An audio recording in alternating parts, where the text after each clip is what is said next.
معزز سامعین و ناظرین، آج ہم آپ کو اسلام کے 3 کلمے سناتے ہیں جس کا جاننا ہر مسلمان کے لیے بہت ضروری ہے۔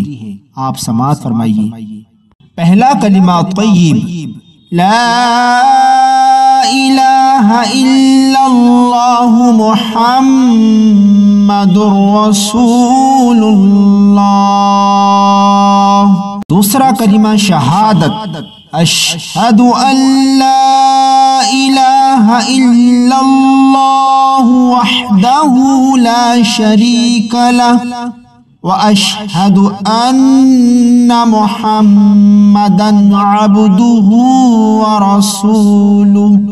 تیسرا کلمہ تمجید، سبحان اللہ والحمد للہ ولا الہ الا اللہ واللہ اکبر ولا حول ولا قوة الا باللہ العلی العظیم۔